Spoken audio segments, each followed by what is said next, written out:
Hello everyone, welcome back to my channel. आज के इस वीडियो में हम लोग करने वाले हैं क्लास 7 की हिंदी की बुक वसंत का चैप्टर नंबर 1 हम पंछी उन्मुक्त गगन के। तो यह एक कविता है और इस कविता के जो कवि हैं वो है शिवमंगल सिंह सुमन जी। अपनी इस कविता में उन्होंने पक्षियों के माध्यम से स्वतंत्रता के महत्व का वर्णन किया है। तो इस कविता को मैं आपको पहले एक बार पूरा रीड करके सुना देती हूँ, उसके बाद हम लोग इसके सरलार्थ को करेंगे और बीच बीच में इसमें जो कठिन शब्द आएंगे उसका मीनिंग भी करेंगे और वीडियो के एंड में हम लोग इससे क्वेश्चन आंसर को भी डिस्कस करेंगे। तो वीडियो को एंड तक ज़रूर देखिए और अगर वीडियो पसंद आती है तो इसे लाइक कीजिए और अपने फ्रेंड्स के साथ शेयर भी कीजिए। तो मैं इसको आपको पहले रीड करके सुना देती हूँ।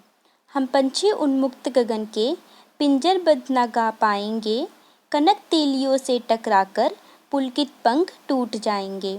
हम बहता जल पीने वाले, मर जाएंगे भूखे प्यासे, कहीं भली है कटुक निबोरी, कनक कटोरी की मैदा से। स्वर्ण श्रृंखला के बंधन में अपनी गति उड़ान सब भूले, बस सपनों में देख रहे हैं तरुकी फुनगी पर के झूले। ऐसे थे अरमान की उड़ते, नीले नभ की सीमा पाने, लाल किरण सी चोंच खोल चुगते तारक अनार के दाने। होती सीमाहीन क्षितिज से इन पंखों की होड़ा होड़ी, या तो क्षितिज मिलन बन जाता या तंती सांसों की डोरी। नीड़ न दो चाहे टहनी का, आश्रय छिन्न भिन्न कर डालो, लेकिन पंख दिए हैं तो आकुल उड़ान में विघ्न न डालो। तो इस कविता को शिवमंगल सिंह सुमन जी ने लिखा है। तो आइए हम लोग इसका सरलार्थ जो है वो करते हैं। तो पहले पद में यहाँ है, हम पंछी उन्मुक्त गगन के, पिंजरबद्ध ना गा पाएंगे। देखिए, पंछी मतलब जो चिड़िया होती हैं, पक्षी होते हैं, उनकी बात की गई है। वे कहाँ के हैं? उन्मुक्त यानी खुला, और गगन होता है आकाश। तो पक्षी कहाँ के रहने वाले हैं? खुले आकाश के रहने वाले हैं। वे कहते हैं कि हम पिंजरबद्ध यानी हम पिंजरे में बंद होकर नहीं गा पाएंगे। जब आप हमको कैद कर लेंगे, हमको अपने पराधीन कर लेंगे तो हम गा नहीं पाएंगे। कनक तीलियों से टकराकर पुलकित पंख टूट जाएंगे। कनक होता है सोना और तीलियां होती हैं सलाखें।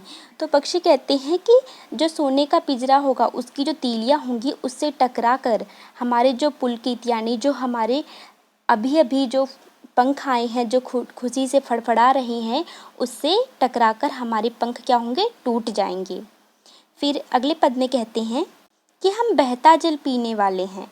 पक्षी कहते हैं कि हम तो बहता हुआ जल पीते हैं, जो नदियों में जल बहता है हम उसको पीते हैं, और यदि आप हमको पिंजरे में बंद कर लोगे तो हम भूखे प्यासे मर जाएंगे।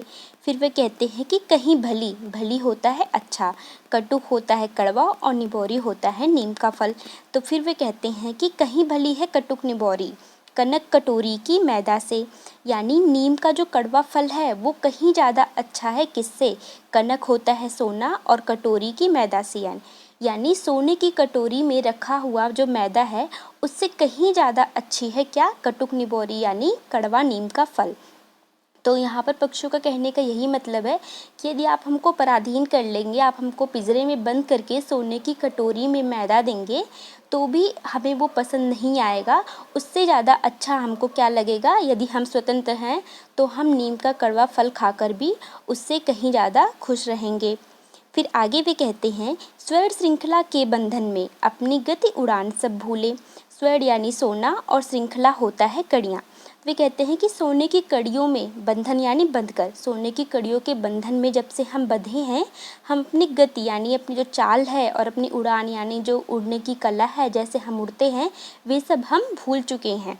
हम तो बस सपनों में देख रहे हैं। क्या देख रहे हैं? तरु यानी पेड़, और फुनगी होता है पेड़ की जो शाखा होती सबसे ऊंची, उसको क्या कहते हैं? फुनगी। तो पक्षी कहते हैं कि हम तो बस अब सपनों में ही देखते हैं कि हम पेड़ की फुनगी यानी पेड़ की सबसे ऊंची शाखा पर बैठे हैं और जब हवा चल रही है तो उस पे हम झूले झूल रहे हैं। ऐसा पक्षी क्यों कहते हैं? क्योंकि अब तो वे पिंजरे में हैं, तो उनके लिए बस ये सब एक सपना बनकर रह गया है।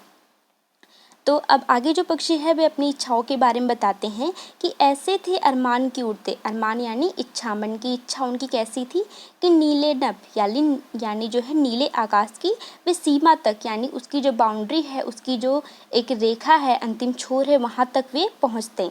कैसे? उड़ते उड़ते। और अपनी जो लाल किरण सी चोंच है उसको खोलकर वे क्या करते, चुगते यानी चुगना। तारक होता है तारों के समान जो अनार के दाने हैं। तो पक्षी कहते हैं कि हमारे ऐसे अरमान थे कि हम नीले नभ की सीमा पाने के लिए उड़ते और फिर अपनी लाल किरण सी जो उनकी चोंच है, लाल लाल चोंच है, उसको खोलकर हम अपने चोंच से क्या करते, तारों के समान जो छोटे छोटे अनार के दाने हैं उसको हम चुगते। तो अगले पद में है, होती सीमाहीन क्षितिज से इन पंखों की होड़ा होड़ी। सीमाहीन होता है जिसका कोई अंत ना हो, जिसकी कोई सीमा ना हो। और क्षितिज एक ऐसा स्थान होता है या एक ऐसी बिंदु होती है जहाँ पर हमें धरती और आसमान जो है वो मिलते हुए दिखाई देते हैं। एक्चुअल में वो मिलते नहीं हैं, बस हमें दूर से ऐसा देख कर लगता है कि एक ऐसा जगह है जहाँ पे धरती और आसमान जो है हमें मिलते हुए दिखाई दे रहे हैं। तो ऐसे स्थान को क्या कहा जाता है, क्षितिज कहा जाता है।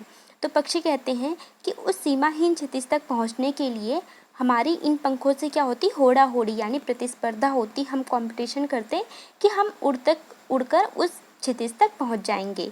या तो क्षितिज मिलन बन जाता या तंती सांसों की डोरी। या तो हम उड़ते उड़ते उस क्षितिज तक पहुंच जाते या फिर हमारी सांसों की जो डोरी है वो तन जाती, अर्थात हमारी मृत्यु हो जाती। क्योंकि देखिए अब क्षितिज जैसा कोई स्थान तो है नहीं, तो उड़ते उड़ते पक्षियों की क्या होती, मृत्यु ही होती, क्योंकि वो क्षितिज तक तो पहुंच ही नहीं सकते, क्योंकि क्षितिज जैसा तो कोई स्थान ही नहीं है। फिर आगे भी कहते हैं, नीड़ न दो चाहे टहनी का, आश्रय छिन्न भिन्न कर डालो। नीड़ यानी घोंसला, चाहे तो आप हमको जो पेड़ की टहनी है उस पर घोंसला भी ना बनाने दो, और आप हमारे जो आश्रय यानी जो हमारा ठिकाना है, जो हमारा घर है, उसको आप छिन्न भिन्न यानी आप उसको नष्ट कर डालो। लेकिन हमको जब ईश्वर ने पंख दिए हैं तो आप हमारी जो आकुल उड़ान, आकुल यानी बेचैनी से भरी हुई जो उड़ान है जिसके लिए हम बहुत ही ज़्यादा व्याकुल हैं, तो आप उसमें विघ्न यानी आप बाधा मत डालो। तो ये थी कविता जिसको श्री मंगल सिंह सुमन जी ने लिखा है, और अपनी इस कविता में उन्होंने स्वतंत्रता का बहुत ही अच्छे से वर्णन किया है कि स्वतंत्रता का हम सबके जीवन में कितना महत्व है, और जो पक्षी होते हैं उनके जीवन में भी स्वतंत्रता का कितना अधिक महत्व होता है, और हमको उनको कैद करके नहीं रखना चाहिए। तो आइए अब इसके क्वेश्चन आंसर को एक बार हम लोग डिस्कस कर लेते हैं। तो पहला क्वेश्चन है, हर तरह की सुख सुविधाएं पाकर भी पक्षी पिंजरे में बंद क्यों नहीं रहना चाहते। तो इसका आंसर इस तरह हो सकता है कि हर प्रकार की सुख सुविधाएं पाकर भी पक्षी जो है वो पिंजरे में बंद नहीं रहना चाहते, क्योंकि वहाँ पर वे स्वतंत्र नहीं हैं, उनको वहाँ पर उड़ने की आज़ादी नहीं है। वे तो खुले आसमान में रहने वाले हैं, उनको आसमान में ऊंची उड़ानें भरना, नदी और झरनों का जो बहता हुआ जल है वो पीना उनको अच्छा लगता है। उनको जो कड़वी निमोरिया है वो खाना उनको पसंद है। वे क्या करते हैं, वे पेड़ की जो ऊंची ऊंची शाखाएं होती हैं उन पर बैठकर उनको झूला झूलना पसंद है। तो ये सारे काम उनको पसंद है, और हम उनको पिंजरे में बंद कर लेते हैं तो वे सारे काम नहीं कर पाते, वे स्वतंत्रता महसूस नहीं करते, इसी वजह से वे पिंजरे में बंद नहीं रहना चाहते। दूसरा प्रश्न है, पक्षी उन्मुक्त रहकर अपनी कौन कौन सी इच्छाएं पूरी करना चाहती हैं। तो हमने कविता में पढ़ा कि यदि वे स्वतंत्र हैं तो फिर वो क्या करना चाहते हैं, वे खुले आसमान में उड़ना चाहते हैं, वे अपनी गति में अपनी उड़ान भरना चाहते हैं, उड़ते उड़ते वे क्षितिज तक पहुंचना चाहते हैं, और नदी और झरनों का जो बहता हुआ जल है वे पीना चाहते हैं, कड़वी निमोरिया खाना चाहते हैं, और पेड़ की सबसे ऊंची फुनगी पर बैठ के झूला झूलना चाहते हैं, और फिर अपनी जो लाल चोंच है उसको खोलकर तारों के समान जो छोटे छोटे अनार के दाने हैं उनको खाना चाहते हैं, और क्षितिज से मिलन भी करना चाहते हैं। तो तीसरे प्रश्न में हमें क्या करना है, भाव स्पष्ट करना है। या तो क्षितिज मिलन बन जाता या तंती सांसों की डोरी।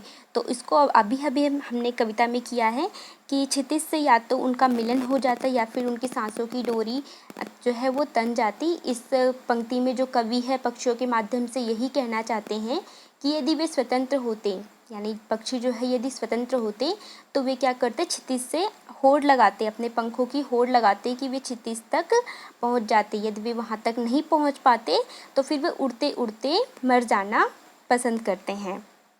तो ये था हमारा चैप्टर। इससे क्वेश्चन आंसर को भी हमने डिस्कस कर लिया और इसके वर्ड मीनिंग को भी हमने देखा और पूरा सलाद भी कर लिया। तो आई होप आपको ये चैप्टर जो है समझ में आ गया होगा। तो ये वीडियो कैसे लगी आप कमेंट करके बताइए, और अगर वीडियो पसंद आई हो तो इसे लाइक कीजिए और अपने फ्रेंड्स का शेयर भी कीजिए। मिलते हैं नेक्स्ट वीडियो में। Thanks for watching.